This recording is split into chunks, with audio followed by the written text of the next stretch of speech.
Hello, I'm Chuck Connors, and this is Tin Can Alley. Did you know that the legendary protagonist of The Rifleman was much more than just a Western hero? Chuck Connors not only shone on screen, but he also played a secret role in Cold War diplomacy and lived a life full of scandals and unexpected twists.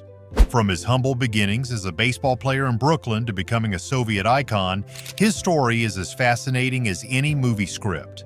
Today, we will explore the most shocking moments of his life, including dark secrets he kept until his final days.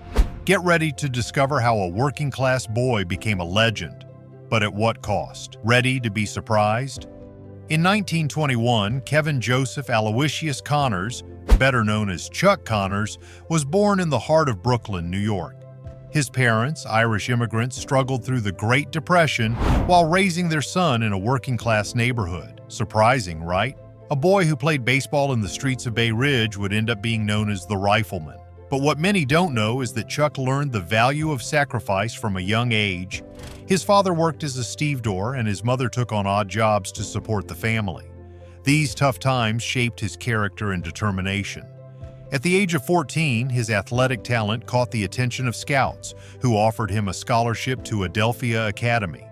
This was the first step toward a destiny that no one could have imagined.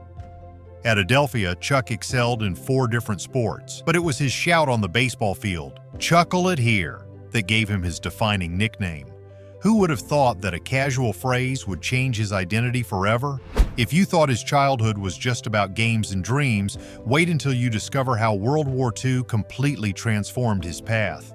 When the United States entered World War II, Chuck left his college studies to join the military. But here's where it gets interesting.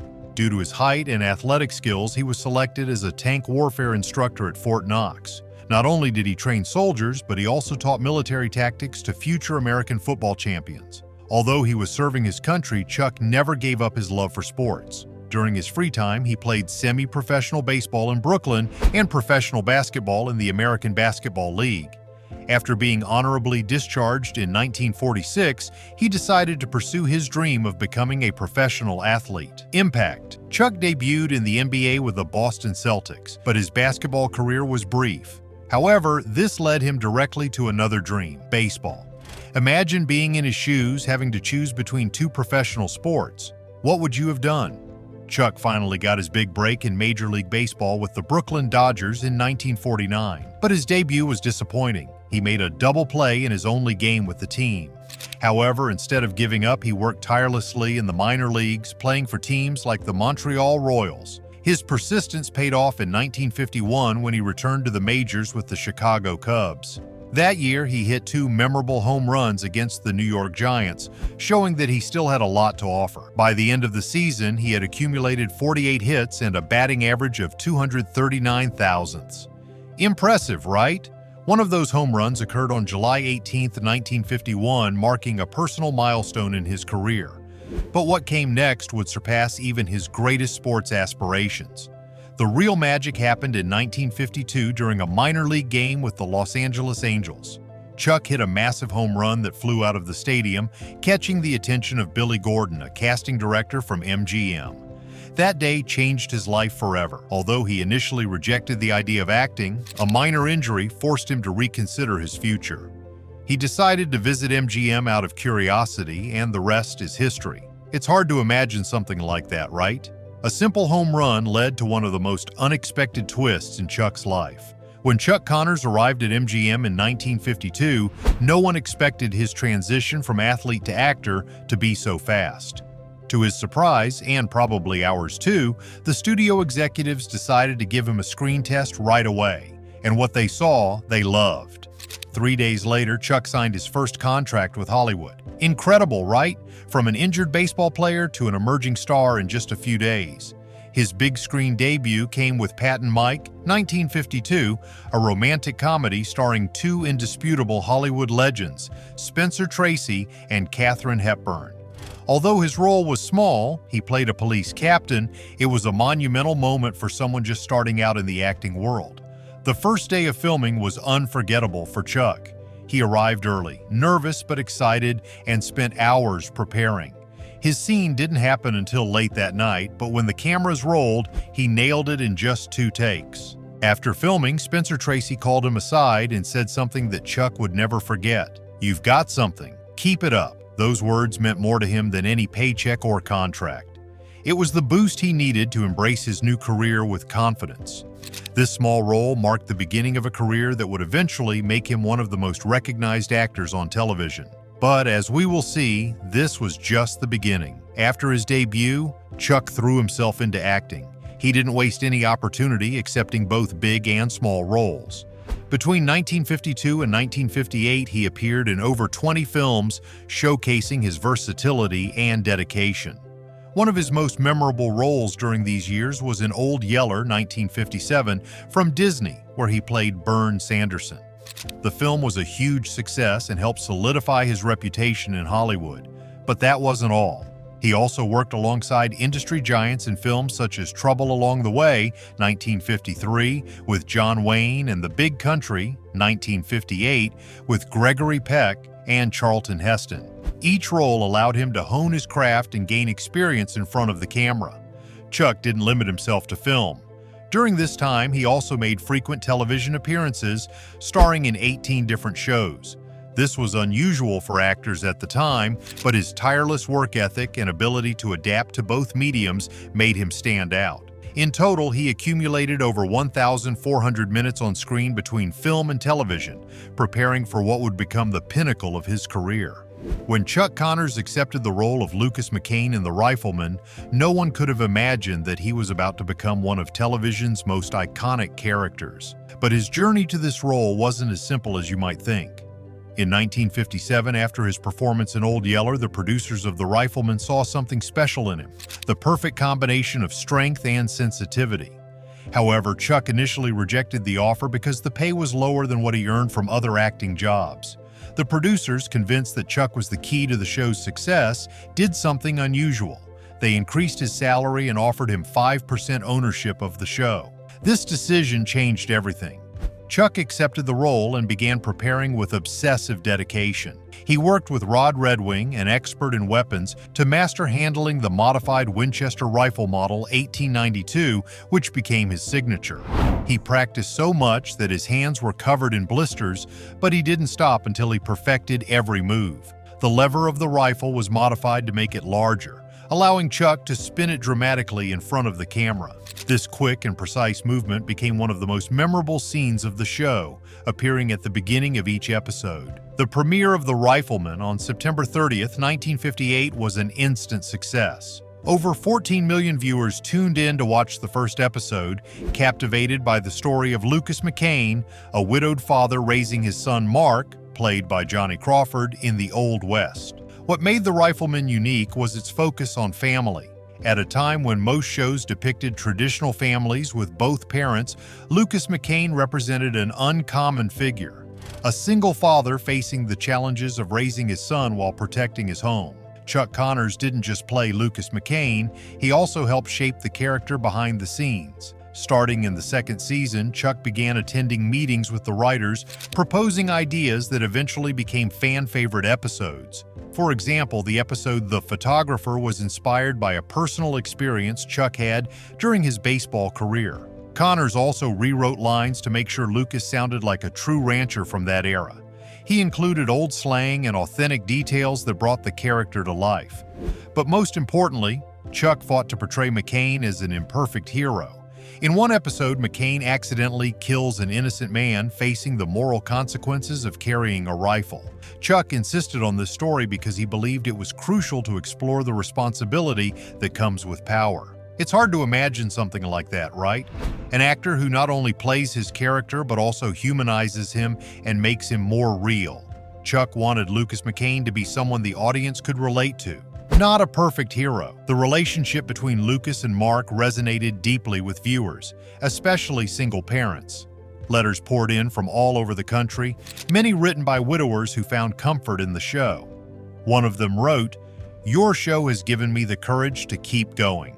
Additionally, Chuck used his influence to help other emerging actors. He invited his former baseball teammate Duke Snider to appear as a special guest and provided opportunities to young talents like Dennis Hopper, who made his debut in the pilot episode. For the final season, Chuck was even credited as a story consultant on some episodes and co-wrote the two-part final episode, ensuring that all loose ends were tied up and revisiting old characters. Lucas McCain's rifle became so popular that Winchester made a similar model for real-life fans. This detail shows how the show transcended the screen and became part of popular culture. The success of The Rifleman was nothing short of phenomenal. In its first season, the show became the fourth most-watched television program, even surpassing some of the most popular shows of the time. It premiered on September 30th, 1958, and quickly captured the attention of 14.6 million households, reaching an impressive Nielsen rating of 33.1. Surprising, right? What truly attracted viewers was the perfect combination of emotion and action. According to a survey conducted in February 1959, 78% of viewers watched the show for the special bond between Lucas McCain and his son Mark, while 92% of men aged 18 to 49 enjoyed the thrilling action sequences starring Chuck Connors. Lucas McCain's modified rifle wasn't just iconic on screen, it also inspired a line of official merchandise, including toy rifles, lunchboxes, and comics. In the first 3 months after the premiere, these sales generated over $2 million, cementing the show's cultural impact. Critical recognition also came quickly. In its first season, The Rifleman received 3 Emmy nominations, highlighting both Chuck's performance and the quality of the show. Over the course of its 5 seasons, the show remained popular, reaching number 27 in its final season, and decades later it remains a timeless classic. A 2018 survey by MeTV revealed that The Rifleman continues to be a favorite among viewers aged 55 and older, proving its enduring legacy. Imagine being part of something so big that it defines an entire era of television. But with that success came an unexpected challenge for Chuck Connors. When The Rifleman came to an end in 1963, Chuck Connors faced one of the biggest challenges of his career. The role of Lucas McCain had catapulted him to fame, but it had also typecast him as a Western hero. After 5 seasons and 168 episodes, many viewers simply couldn't separate Chuck from the character he had portrayed for so long. This stereotype began to limit his job opportunities. Chuck was determined to prove he could play other roles. To the surprise of many, he turned down 8 pilots for Western television series in just 2 years after The Rifleman.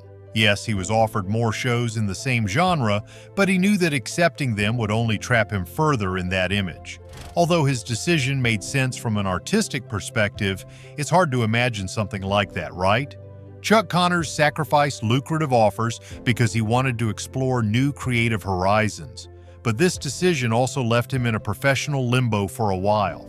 After years of being typecast as Lucas McCain, Chuck Connors decided to take a radically different path with his role in the 1964 film Move Over, Darling. In this romantic comedy, he played a formal and stiff banker, a far cry from the rugged cowboys that had made him famous. Alongside Doris Day and James Garner, Chuck tried to prove his versatility, acting opposite 2 Hollywood legends. But here's the problem. Even though Chuck worked hard to distance himself from his Western image, producers and directors still saw him as Lucas McCain. Even after auditioning for roles outside the Western genre, he often received comments like, "You look too Western." This frustration reached its peak in 1965 when Chuck seriously considered quitting acting to return to professional sports. Imagine being trapped in an identity that no longer defines you. What would you do if everyone saw you only as your most famous character? Despite his struggles, Chuck found a unique opportunity in Arrest and Trial, 1963 to 1964. In this groundbreaking show, he played John Egan, a defense attorney whose role was central to the second half of each episode. Each 90-minute episode was divided into 2 parts: the investigation led by a detective and the courtroom drama starring Chuck. Dressed in a sharp suit instead of his iconic cowboy attire, Chuck demonstrated that he could play an intellectual and sophisticated character. Critics praised his performance, highlighting his ability to portray a polished, thoughtful professional. However, despite the positive reviews, the show was canceled after just 1 season. Although arrest and trial didn't achieve long-term success, it marked an important milestone in Chuck's career by showcasing his acting versatility. It was clear evidence that he could do much more than just shoot rifles in the Old West. In 1965, Chuck returned to the Western genre, but this time with a completely different story. In Branded, he played Jason McCord, a cavalry officer unjustly accused of cowardice and dishonorably discharged from the Army.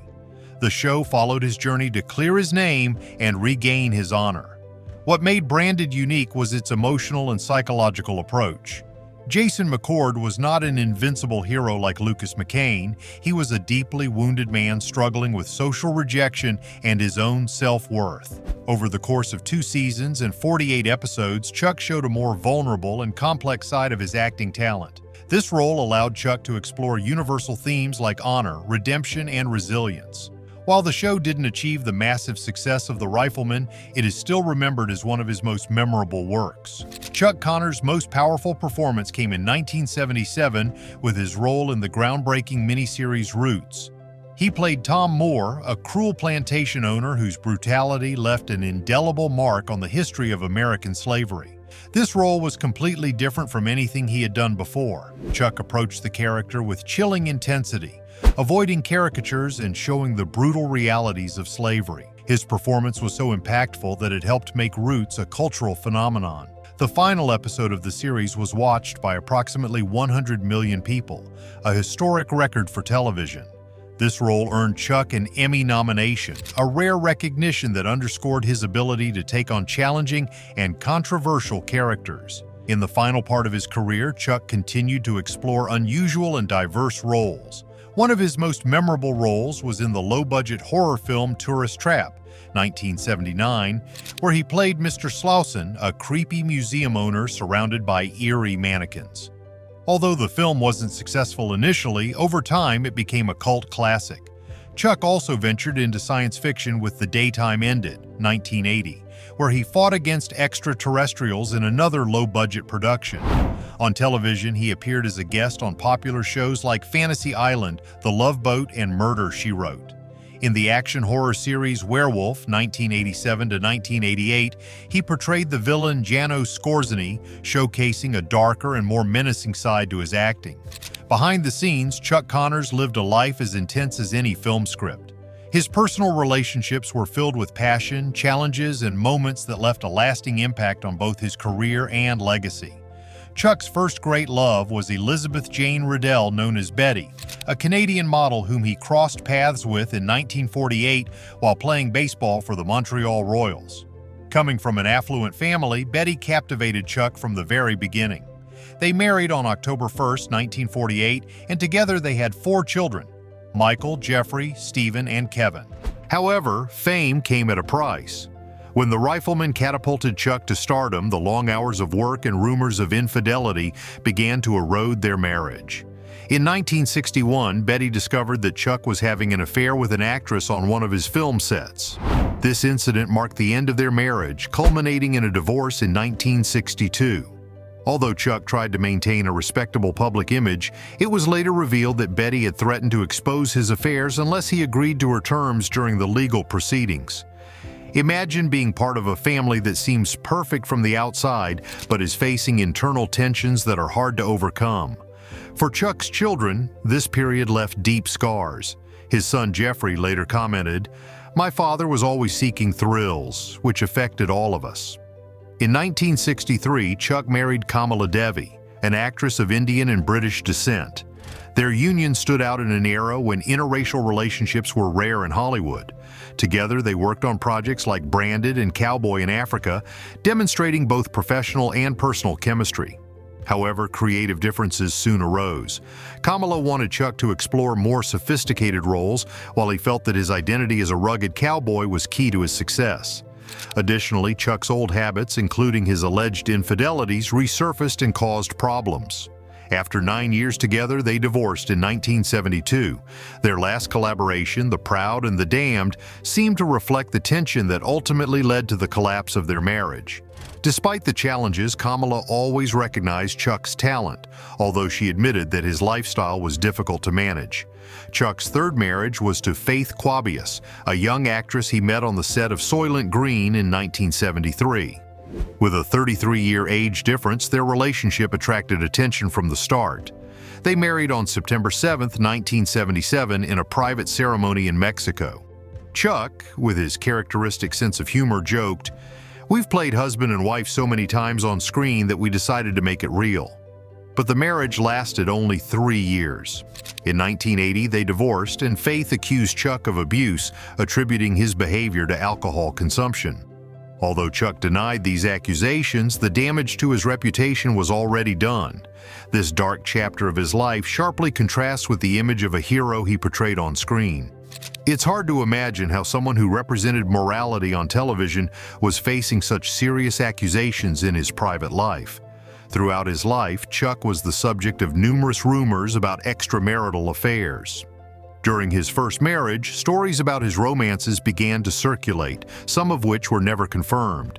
For example, a woman claimed to have had a child with him in the 1960s, although this allegation was never proven. On film sets, his charisma and flirtatious nature were well known. Joan Crawford, one of Hollywood's most iconic figures, once commented, "Chuck could charm anyone, but he couldn't be faithful." This reputation even cost him professional opportunities, with some actresses refusing to work with him. In 1975, a compromising incident at a party nearly ruined his career when he was caught with a young actress. Although the scandal was hushed up, he lost an important role because of it. Near the end of his life, Chuck reflected on his lifestyle. "I've lived my life my way. Some might not agree, but I have no regrets." Chuck Connors was not the type of person to stay silent when it came to his beliefs. In an industry where many avoided discussing politics, Chuck stood out for his firm and often controversial stance. Surprising, isn't it? A famous actor known for playing moral heroes also lived by his own principles, even if that meant facing criticism. While much of Hollywood opposed the Vietnam War, Chuck Connors took a different stance. In 1967, he participated in a pro-war parade in New York, marching alongside others who supported the U.S. troops. For Chuck, this war was not just a political issue, it was personal. He often said, "We are fighting communism over there, so we don't have to fight it here." But not everyone agreed. His opinions earned him criticism within the industry, especially during the filming of Soylent Green in 1973, when he had a heated debate with Charlton Heston about the conflict. Despite the criticism, Chuck did not back down. He visited Vietnam several times between 1968 and 1972, showing support for the soldiers and sharing his perspective on the importance of the American mission. After the war, Chuck expressed his sadness over how veterans were treated. "They deserved parades, not protests, and the country let them down," he declared. His commitment to these causes led him to work actively on political campaigns, especially supporting Republican candidates like Barry Goldwater in the 1964 presidential elections. Although these decisions hurt his career in Hollywood, Chuck always stood by his convictions. As he himself said, "I'd rather lose a job than give up my principles." In 1972, he was even asked to run for Congress, but he chose to continue his acting career. One of the most surprising stories in Chuck Connors' career is how his show, The Rifleman, became beloved in the Soviet Union, a country representing the opposite side of the Cold War. During the 1960s and 1970s, when tensions between the U.S. and the Soviet Union were at their peak, The Rifleman became one of the few American programs allowed on Soviet television. The character of Lucas McCain resonated deeply with Soviet viewers. They saw him as a strong and just father, someone who fought for justice and protected his family. By 1973, around 250 million Soviets had watched the show, and even Leonid Brezhnev, the Soviet leader, was a declared fan. When Brezhnev visited Washington, D.C. in 1973, he made an unexpected request. He wanted to meet Chuck Connors. This meeting led to something even more extraordinary. Brezhnev invited Chuck to Moscow. For 2 weeks, Chuck was treated like a celebrity. He met with Brezhnev in the Kremlin, where they shared a playful moment shooting guns that Chuck had previously given the Soviet leader. Chuck also attended a special screening of The Rifleman, where Soviet fans went wild trying to get his autograph. It was a surreal moment, an American actor being hailed in the heart of the Soviet Union. During his visit, Chuck filmed a documentary titled Peace and Friendship, broadcast to millions of Soviet viewers. In it, he showed interactions with ordinary citizens, discussing how Americans and Soviets could find common ground. A television show that started as entertainment became a cultural bridge during one of the most tense periods in history. Chuck Connors was not just an actor, he was an accidental goodwill ambassador.